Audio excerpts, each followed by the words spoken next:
Hello, ladies and gentlemen, and welcome back to another episode of the Rule 34 podcast. I'm your host, Jack, joined by my fellow co-host. Just Dom. Just Dom. Alright, so how have you been, sir? Pretty good. I think nothing really much has changed ever since last week.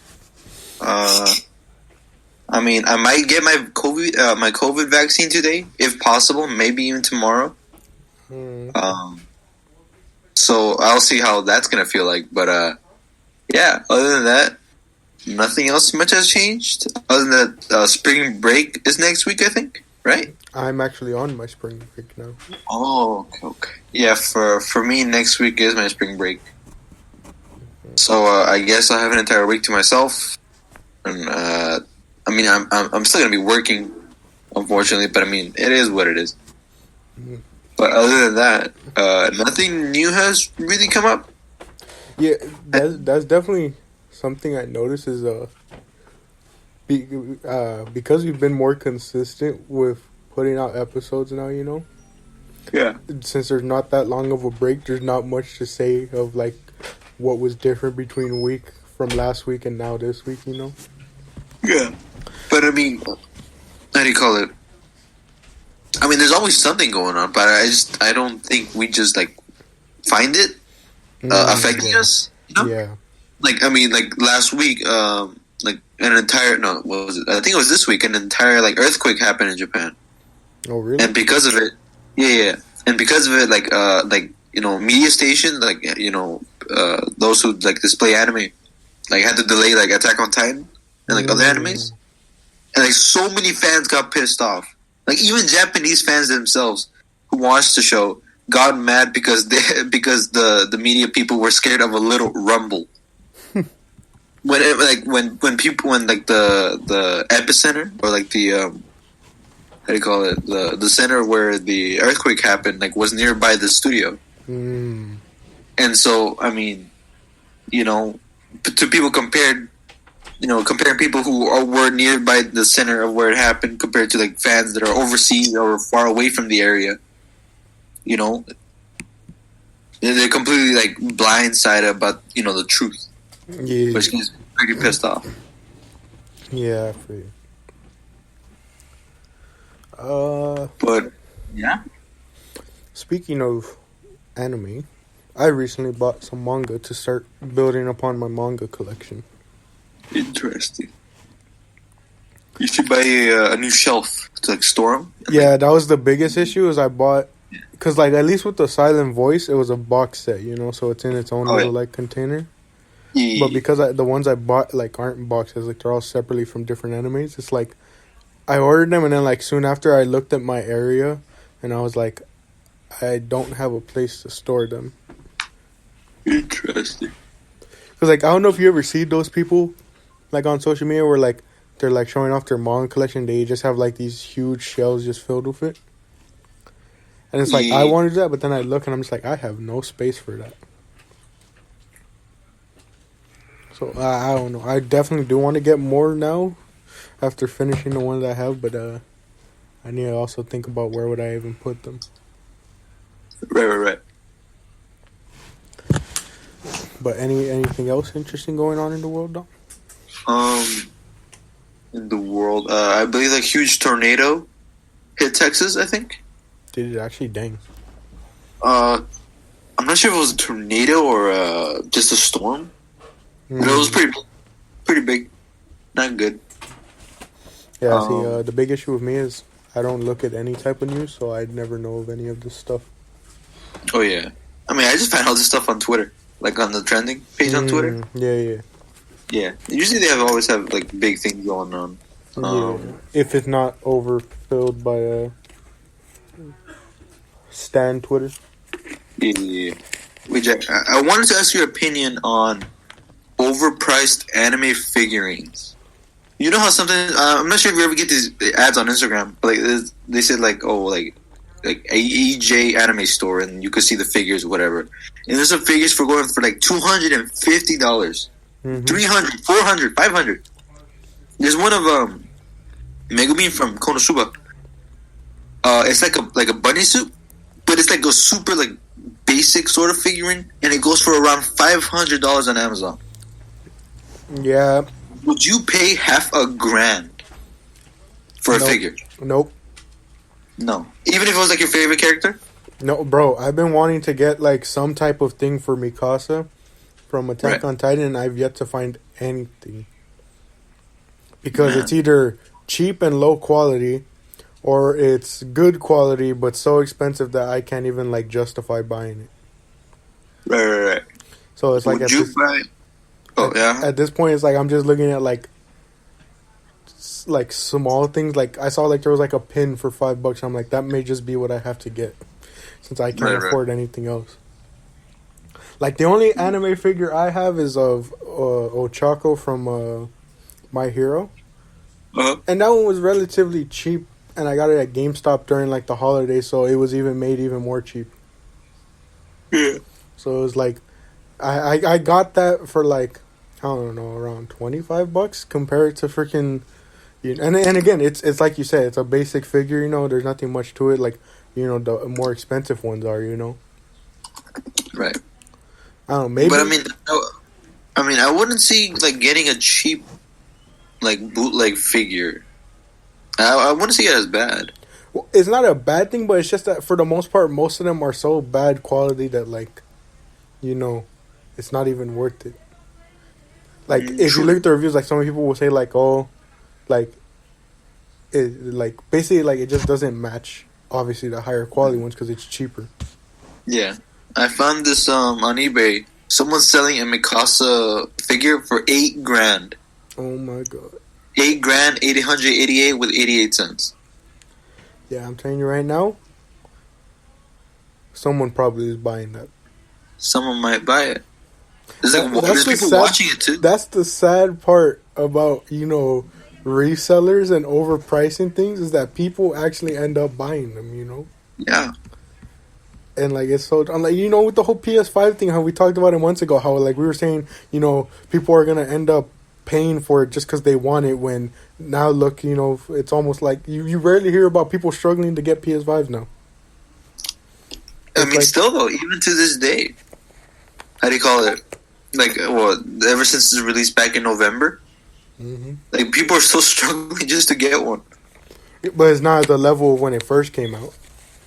That is true. Yeah, people are finally getting their PlayStation 5s, but like, but there's still like hundreds of PlayStation just like sitting dormant, like in people's homes, wishing that they could resell it. Yeah, for a higher price. But I mean, hopefully not. Hopefully they lose out. Yeah, but yeah. When it comes to the anime figures, like I can see the justification because, as an artist, when you're selling your work, you obviously view it highly, and when you put so much time and effort into it to make it good quality, you want to receive proper compensation for it, Right. So I can understand them pricing it so high, but then like at some points, as you mentioned, they put obviously time into it and it's very detailed, but when it's basic, like how some will like make it so that they're in a pose or they'll add something to it, with the figurine. But when it's just one where it's just them like standing, like just standing there, like no type of like movement or even expression to them, it's like I don't get how you charge like so much for them. Yeah, I think it's mostly just on about just the popularity. Yeah, because when what was it? Rent a Girlfriend came out. I believe there was just like 3 basic figurines of like or 4 basic figurines of like the the 4 girls. But they were quickly sold out, and resellers sold them for like around $100 to $200. But they were basic figures, nothing special. No. Yeah, I see. The regular like outfits. Yeah. All right. How about this? Would you buy a life-size figure? I mean, yes, it's gonna be super expensive, but would you? I don't like have it like what 5 feet tall. I don't think I would. I don't know. In my opinion, do you think it's just weird just having a thing like stare down at you? Yeah, it's a bit more weirder to have it like That's why I've never understood, like, the giant pops, the ones that are, like, 10 inches or something like that. Uh-huh. I've never understood those because it's just, like, why do you want something that big? And, like, my whole thing is when thinking about, like, space, when you want space for things, it's like, that's going to be taking up so much space. So, yeah, I don't know. I think it's just a bit too weird when it comes to the life-size figures. But, like, I can't imagine dishing out that much money just for a figure. Yeah. Like the $20,000 REM one? Yeah. I don't know. See, I don't know. It's just a thing of, like, I think it's also of, like, you want to spend your money wisely. Yes. And especially right now, I know you have a job, but I don't really have a job. But, like, we get a little bit of money from our colleges, and then obviously you get paid. And it's like, you're looking at that money and you're, like, thinking, you want to spend it wisely, and, like, dishing out $200 or more at once is, like, a pretty hefty buy, Like, compared to the mangas I bought. I bought 6 mangas and it costed me around, like, $50. So that's almost like, I don't know. That's almost like $8 per book, Yeah.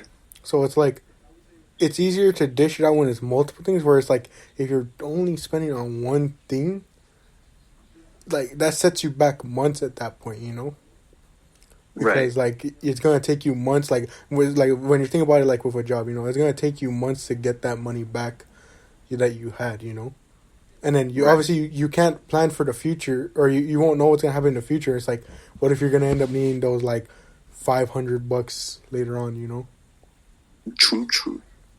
That's why I always, like, take time before I purchase things. I always think about, I'm like, all right, is there anything coming up that I'm going to need the money for? Am I going anywhere that I'm going to need the money for, This is obviously, like, my thinking pre-COVID, because now with COVID, it's like, I don't really have to worry much about, am I going somewhere I'm going to need the money, because I'm just staying home the entire time, Right. But I do think about, well, is there any books I'm going to have to buy? Any, like, things that my classes are going to need me to buy, Yeah. But, I mean, like, how do you call it? I mean, as long as you keep yourself around the budget first, like, you start to save up money, right? But then over time, you once you get a paycheck, you have to, like, set aside, like, 50%. You know what I'm saying? Yeah, I've been doing that. Get that, like, the emergency fund. Yeah, I've been doing that since, like, I want to say almost middle school, but mainly high school is where it came to, because, for the most part, it was like, in high school, it was either I had a bus pass or I didn't, Yeah. And for the times when I didn't have a bus pass, I would usually have, like, I don't know, around $5 on me. And it was always in ones, just in case I needed to take the bus. And so it was always a thing of, let's see, today, do I waste $1 taking the bus, or do I just walk the 3 miles home, Right. And then if I chose to take the bus, it was like, go to the store, okay, well, we got a budget, You obviously can't get enough. So it's like, do you just buy yourself a cheap drink, to keep yourself hydrated while you walk to your bus stop? Or there would be times where, I didn't have as much, and so I was like, you know what, can't afford it, just going to keep walking, save the money for the bus, Yeah. So I've always been good at budgeting, and even now, when I look at when I'm buying things like manga or art supplies or even any video games, I always, like, set a limit on myself, what I want to spend. Because I always look at my money and, like, I look at it and I'm just like, I always think, I'm like, realistically, I could buy this stuff without worrying. But for the most part, I still want to have some just in case down the line there's something that catches my eye, So I always set, like, a limit as to what I spend each time I want to spend. Yeah. I think I have a sort of a different mindset when it comes to, like, spending money on stuff. Like, for me, I haven't done it yet, but, like, what I've been thinking about doing is, like, buying everything I can. Like, it doesn't matter the limit or, like, the budget. Buying everything. And then, once I get everything I've ever wanted, then start saving up. So like, I mean, okay. So I want to get an opinion from you there. Let's say you want to buy a new phone, right? Mm-hmm. Would you rather have? Let's say it's $1,000 for a new phone. Would you rather pay it for monthly, or just in one punch, just dump all the money into it, just so you don't have to worry about it later on? Let's see. Because the thing is, as I mentioned previously, it's hard to dish out that much money at once, you know? Right. And, sorry, realistically, when it comes to phones and paying them off, the amount you pay per month eventually equals less than or about the same as what the phone would cost if you paid it off in full, you know? Yeah. And so, yeah, you can use the argument that you could pay it off in full, but I think, like I mentioned, because of the fact that it's so tough to make such large payments in full at one time, and then having to think about like what comes after.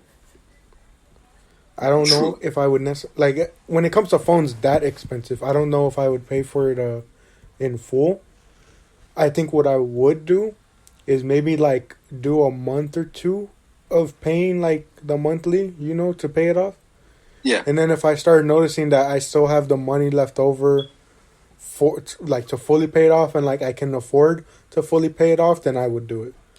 But you know, doing it in the moment is kind of tough, especially when it's that expensive. You know. Right. But I don't know. That's just my thinking to it. And like, do you okay? This is an off tangent question, but do you think phones these days are like, how do you call it, like just like so expensive these days? Like an iPhone X, you know, back when it came out, like I think 2018, 2017, I don't remember. It was pretty much the cost of like 2 paychecks. Yeah. For like those who like live in like low income communities, that's 2 entire paychecks. Yeah. Like, I mean, yeah, you could definitely pay for like, how do you call it, like monthly. But do you think that phones these days are just like simply overpriced to the point where $1,000 is pretty much the norm? Yeah. Like we just see $1,000, like, oh, okay, I'm gonna have to pay $1,000. But like, did it have to be $1,000 in your opinion? Nope. No. Did not have to be $1,000. They're just getting stingy and greedy with their money, especially seeing as how they put out a new one almost like every year, and there's barely any differences. They only make like small differences, and then because of the like, it's not to call anyone out and be mean, but like the tech people like freak out over like the slightest change in how this improves its quality or something, and they're freaking willing to dish out like $1,000+ for it, you know. True that. When I get a phone, I just simply want it for a few things. I want to be able to text and call whenever I need to, and I just want to be able to use whatever like social media apps I need to, you know. But you want to do all that efficiently. Yeah, but here's the thing. You know, then they add in all the supposed extras that people need to care about. It's like, I don't care about camera quality because I don't take pictures. I don't really care that much about storage for the most part. The only reason I care about it is for music storage, you know? Yeah. Doesn't my bad. You use Apple Music, right? Mm-hmm. Don't they have storage, like cloud storage? Like music that does not get stored into your phone storage, but like an online storage system? I think so. Oh, okay, my bad. All right, continue. Yeah, but you know, and yes, as you mentioned, you know, you wanted to do things efficiently, but like, I don't really care about the whole thing of like, oh, it runs at like top speed. I just wanted to be able to like run when I needed to, you know? Yeah. Like, I don't, like, that was kind of my biggest issue with like Android phones is like a bunch of times like they would be so slow and laggy, which is why I've always kind of preferred iPhones because like it's quick, you know? Yeah. Like, I need to search something up, the app doesn't lag as I pull up like Safari to search something up, you know? Yeah. Interesting. But yeah, no. So you like, you prefer like simplicity over like over like extensive features, you know? Complex feature. Okay.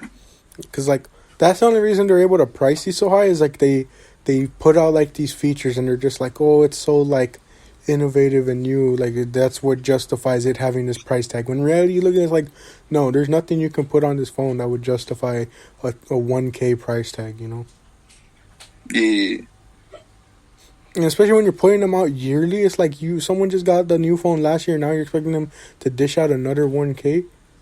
And then the worst part was they were essentially forcing people to, because they started slowing down the older phones, you know. Yeah. And that's what got them into law trouble. And it's like, I'm pretty sure. Yeah. It's like, that's how you know that dude, that's why I hate big corporations so much. And I know it's like a thing of like, oh, you say you hate them but you buy from them. It's like, well, essentially because I'm forced to. What other markets can I go to at this point, you know? Yeah. It's like a monopoly, bro. Yeah. It's like, and it's like no matter what company you go to, it's almost going to be the same guarantee, because they're freaking all big companies just trying to make money off their consumers. True. So it's like, I just hate the fact that like we've allowed big corporations to just be so greedy and push this far. That's true. I'm assuming you would say the same thing for the next gen like video games that are going to come out. I believe there was a recent statement from Activision or from some, I think it was EA's, Electronic Arts, that they said that consumers are ready to start paying $70, not $60, $70 for the new upcoming games. Yeah, I don't know what consumers they interviewed, because I ain't one of them. Exactly. I remember back then when games used to be $50. Not 60. You're 70. You're asking me to pay $70 for a non-deluxe or non-special edition of a game? Exactly, just the base game. Yeah, you're asking me to pay $70 for a base game, and then you're most likely gonna try and add DLCs and battle passes onto it, and want me to spend even more money? Like, nah, you can go screw yourself, bro. You know what also gets me pissed off? How do you call it? I think it was Activision. I think last year they had like a record-breaking sales record, right? Because like Call of Duty Black Ops Cold War, and they had to fire like over 100 employees just for money like reasons. Like, how greedy can you be that you have to fire 100 employees just so you can make more profit? So it's funny you bring this up, and I feel like as you bring this up, I have to bring it up now for Mr. Solis and my fellow wrestling fans. So around this time last year, or no, not around this time, but like a couple weeks later than now, right? Obviously, you know, WWE has their big event called WrestleMania, right? Yes. So they had to hold this event during WWE has not once shut down since the pandemic has happened. They've had multiple COVID outbreaks in their facilities, and all they've simply done is had those talents quarantined, had anyone who's in contact with them quarantined, but they found a way to continue producing their weekly products every week since the pandemic happened, and even holding their like big pay-per-view events. Obviously, no fans are in attendance, you know, right? Right. But they're still finding a way. So everyone was surprised that they were still going through with WrestleMania last year.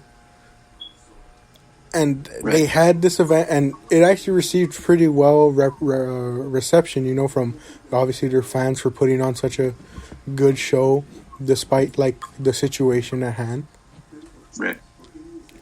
But then about like a week or two after WrestleMania, I think it was on a Wednesday or Thursday, I don't remember, but like they refer to the event as Black Wednesday or Thursday.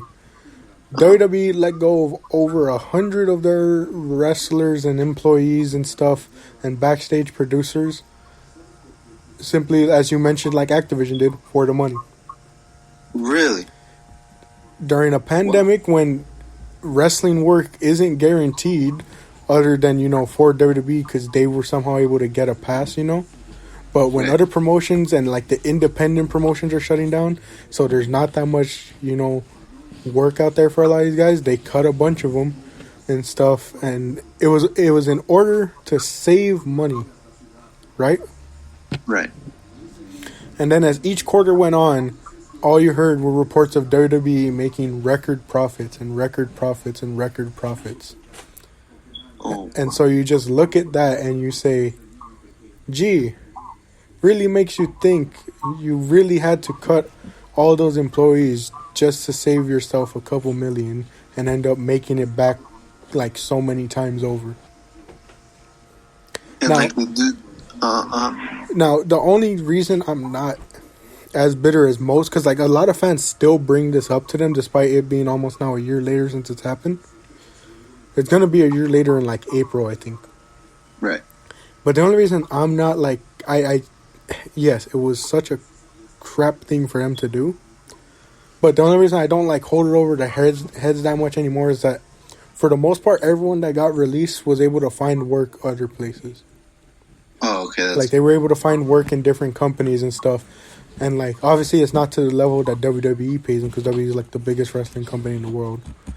But like, you know, that's the only reason why I don't hold it too much over here. Is like, yeah, it's kind of crappy that this big company valued money over their employees, and this isn't the first time they valued money over them.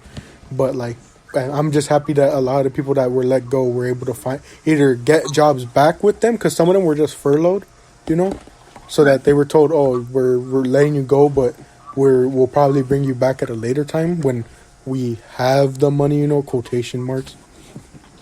But for the most part, the people that were let go, they were able to find jobs elsewhere, you know, and find success elsewhere. But yeah, you know, it's like, and this is also coming with the fact that they don't consider them employees; they consider them independent contractors. And this is just a whole other like topic that I can just go on a tangent on for another episode, like explaining to you. But basically, as employees, you know how you're supposed to get benefits and all that, and basically just all that, you know, get benefits from your company. Right. As I mentioned about them, you know, wanting to save money, WWE considered them independent contractors, so they don't have to give them health benefits and stuff, such as like paying like their medical bills for the most part. Right. The employees, when they were traveling, were forced for the most part to take care of the expenses, such as traveling city to city, having their food and stuff taken care of, you know, booking hotels and stuff. And the biggest part that I always hated about this is they're considered independent contractors, yet they can only work for WWE, which, you know, it's not necessarily a bad thing. You know, obviously as a company, you don't want your guys just appearing everywhere else, you know. You want them to solely be on your brand. But when you call them independent contractors, that makes it think that, you know, they're signed to you, yes, but they're able to just do whatever they want. Like, a lot of wrestlers can't even take on any deals unless the company approves of it. And the biggest part that I hate, and it shows how greedy they are, WWE themselves many times will file copyrights for these wrestlers' actual names if they wrestle under their actual name. And so many of them will end up changing their name, that even though like fans have known them for their name for years, they'll change it because they don't want WWE ending up owning their real name. Oh wow. Yeah, and so they'll have to change their like ring name when they're there, because if they end up leaving, you know, they can go back to using their real name. Whereas if they get copyrighted for their real name, if they leave the company, they can't even go wrestle with their real name anymore, because WWE owns the copyright for it. So and how long has this been going on for? Ever since? I want to say almost since this company has been alive for. Jeez. But yeah, you know, it's always hard to support WWE because they gave us so many memories and stuff. But like, it's just always so hard to support because like like I said, a lot of the things they do are just sketchy and show how like greedy they are, you know. Right. Like, dude, one of the biggest things they do is they'll sign a bunch, and like, it's not a bad thing, you know, but they'll sign a bunch of talent to contracts, and they only do it because they don't want those talents going elsewhere. So essentially, like you said about like how like Apple monopolizing like the phone industry, that's essentially what WWE does, in the sense that they take up all the talent so that you have no other option but to watch them. Right. Now, thankfully, though, there's more options, but yeah, you know, as a tie-in to the thing you were talking about with Activision, yeah, they just really they really have some moments where you just look at it and it's like, man, it's difficult to continue supporting things like this that happen. You know, much like the Activision thing. It's difficult to support this gaming company more, knowing that they do stuff like that. Right. But the thing what like gets me mad about all this, including the WWE stuff, is like once this happens, like everyone gets mad, but we just don't do anything about it. Yeah. You know what I'm saying? And it just like the next day goes by, the next week, and it's like nothing ever happened, and we just ignore it. Yeah, you know, like the biggest thing I'll tell you, time everyone's gonna forget about it. Yeah, and the biggest thing I'll tell you what happens with WWE is they'll do something like this, but then they'll either do something like nice, like a charity event, or like something like big will happen in the product itself, like a big match or something. Right. And everyone just immediately forgets because, oh, look at how great they put on like a show, you know, or something like that. Like, look at how great a show they put on. And I'll give you the best example of people just not caring. So, around last year in May, a female wrestler by the name of Hana Kimura, who wrestled for the Japanese women's wrestling promotion Stardom. She was in a Japanese Netflix show known as Terrace House, right? Not terrorist, but terrace. You know, like the buildings. Yeah. She was in a show. I believe that's what it's called. And on the show, it was like a reality show. And on the show, like the wrestling outfit that she had worn to like this really big event in Japan, you know, right? Like a wrestling event. Yeah. Had like shrunken, and you know, she didn't really care about it too much. But because it's a reality show, they wanted her to make it seem like she was like super mad at it and stuff. Right. And because of this, she started getting a bunch of heat for like the way she acted, you know? Right. And this is the crazy part, is like it wasn't even that many wrestling fans, it was more fans of the show. But it got to the point that they were like sending her like death threats and telling her just to kill herself and stuff like that, you know? And the sad part was she ended up eventually doing it. Oh, jeez. And there was such a huge like outcry from the wrestling world about how fans, like we as fans, don't realize that the wrestlers themselves are still human and stuff like that. And, you know, the things we say. Because, again, like I think me and Mr. Solis, I mentioned it to you, you know, they're just playing the characters. It's not any different than a movie, you know? Right. The people you see on the screen, for the most part, aren't the same as who they are off screen, you know? So, like, there was just this huge outcry for it and stuff, and saying, like, how we as humans and people need to do a better job. And, you know, I was saying the exact same stuff, you know? And, like, it was why, for the most part, you know, when you listen to the wrestling podcast episodes with me and Mr. Solis, we always heavily emphasize, you know, that when we're criticizing a lot of these wrestlers, we're criticizing their characters, you know, not the person themselves. You know, the biggest example I give you is whenever I don't like one of the wrestlers, Charlotte Flair. I don't like her much, but I always make it a thing to let people know that I just don't like her as a character and the way her character is presented and portrayed in the wrestling show, you know. But outside of the person, like I guarantee you she's probably a nice person, you know, and I have no issues with the wrestlers outside of it, you know. So, like, I've always, like, especially when that happened, like, it just hurt me so much to see that fans did so much of that, you know. And, like, it's why, like, I've always called, like, for people just, like, to not take it so seriously, you know. Like, that's the one thing that's annoying, when they take it so seriously and stuff like this happen. But here we are a year later, and you see similar stuff still happening, you know. Like, recently today, one of the wrestlers who had recently shown up on another promotion, AEW, recently deleted her Twitter, more than likely because of wrestling fans being racist, because she's Asian. Right. And as we've seen lately in the world, how much hate Asian people are getting, you know? Yeah. Unjustly. But she recently deleted her Twitter, and people are putting it up to the fact that a lot of fans are being racist towards her and being hateful towards her. And it's like, here we are almost a year later, and it seems like we still haven't learned. The fact that someone died because of fans like that, and yet here we are still a year later, you know? Right. It's like, that's why I agree with you so much. It's like, there's so much That's my biggest issue with society today, man. There's so much call for change, but no one willing to make the change. Yeah. We call for so much change, and yet no one ever makes the change on things. They'll just complain and complain, but never want to do the steps that actually will make the change and make things better. You got a point. Much like the same as, so many people nowadays just want to play victim and stuff, and they want to make it seem like everything's against them instead of like just moving on with life, I guess you could say. Yeah. I think what's also worse is when people who play the victim and then use that opportunity to like up themselves up, like socially, if that makes sense. Yeah.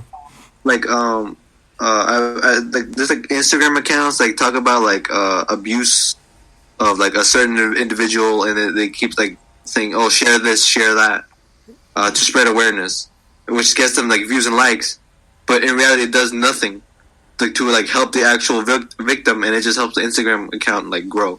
Yeah. And what's even worse is when they change their username and like they delete all the previous posts and go to like their like to make it look like their own personal account just so they could look like they have like all these followers and stuff like that. Yeah. Yeah, I definitely feel that. And, it's why like my biggest thing is like I'll never understand why people value social media so highly, because it's like, dude, why do you care if I post about something online? Me posting about it does not. My biggest thing is like, obviously you're thinking of, you can raise awareness, right? Right. I don't follow anyone else other than family and friends, and for the most part, they're always aware of these situations. So, me posting me posting something isn't going to do anything. It's not like I have a bunch of random people following me, Right. The people I follow and have, like, interactions with on social media, they already know about these things. So, like, and then, like, people care so much about social media, Like, those people that try and say, like, oh, if you don't post about, like, this stuff, you're like not involved and you're ignorant, Right. Like recently, as I mentioned, with this whole thing about Asian people just unjustly getting hate, many people are posting about it, and it makes sense, sort of like again, it's not to put people on pedestal, but like when people have higher followings, it makes sense for them to post because they reach more people, Right. But like, I've seen people getting hate simply because they want to post, like, whatever they want to post. Right. Like, I saw a guy, all he simply did was post that, like, his favorite team had just signed a player. Right. And, like, people were telling him, like, why are you posting about this instead of this? And he was like, dude, it's my own social media. Just let me post what I want to. Just because I don't post about something on social media doesn't mean that I'm not in support or against whatever's happening in the outside world. Right. Like, people don't understand. Social media is just an online thing. So, like, social media does not matter once you log off. Yeah. What you do in the real world is different than what you do on social media. Which is why, as you mentioned, I value the people that more so go out there for a cause than just post about it all on social media but never act on it or never do anything to help contribute to what they're trying to change or like bring awareness to, Right. But that's just my take. I know a lot of people would be mad at that and try and create arguments, but right. Yeah. I don't know. I think just we as a generation values social media too highly. Yeah. I think what's like worse is when like people boast about like their follower count. When people have like 1 million followers, they think that they could use that to like manipulate others into doing what they want. Yeah, or like, when they mention like, or like when you get into an argument with someone, they try and like bring up like things like followers as justification of why they're right and you're wrong. Right. Oh, I think the absolute like how do you call it, like the ratios on Twitter. Oh. Like if you make a right point, like you can make like the most like correct, like like how do you call it? Like you can say something factual, or like something that's like that makes more like sense logically, like in terms of like a comment or like an opinion. But if you get a reply comment that just absolutely bashes on your opinion, that has like no like research or anything like that, but even if it gets more likes, people are gonna think that person's right and you're wrong. Yeah. Just because of the number of likes. And another thing I'll mention too is in relation to the whole thing of how I said, you know how once you log off, social media doesn't matter. Right. More people need to take that into account when they start seeing things they don't like or get into argument with people. Like right. You see, like I was telling my dad about it. How yes, you need trigger warnings for certain things, but the fact that some people want trigger warnings for like the littlest of things. You don't need trigger warnings at that point. If you're getting triggered by the little things, you just need to go seek some type of help. You know? Because if you're seeing things, like, literally, I know it's a meme about, you know, how when Tyler, the creator, was saying, like, oh, how do you get cyberbullied? Just turn the screen off or something like that, or just log off. Yes, he was kind of joking, but at the same time, you look at that and it's like, isn't it technically true? You get in an argument with someone, you could just log off and that's it. He's not even going to see that person. That's true. You could simply block the person. It doesn't matter. Once you log off, as I mentioned, social media just doesn't matter. When I see things I don't like, guess what? I just put not interested. That's the beauty. Right. Just put not interested. Put mute. Put block. I see people arguing for the most part. People try and argue with me about things I don't care about, dude. I just leave. Because it's not worth my time. Like I said, people value social media too much. It's not worth your time to just simply spend hours not only arguing with people, but then letting it affect the rest of your day. True. It's like, it's weird because there's so many people that are smart and wise, but then at the same time, there's so many people that it's just like, man, how can you be so like dumb and not realize that the solutions are so easy at times? Right. All right, so any other thoughts, Adam? No. I mean, it's just unfortunate how we have to go through all of this stuff, but I mean, I guess we just keep on pushing through. You just gotta keep on pushing through, and with that, we'll close off episode 50 of the Rule 34 podcast. We're glad to have made it to this milestone. And, Crazy. You know, we're going to keep pushing on from here, as we mentioned, you know, trying to stay consistent. As always, the door is open for anyone and everyone who wants to join us for an episode and discuss anything. As you saw with this episode, there wasn't necessarily a topic. We just talked about a lot of different things that we had on our mind.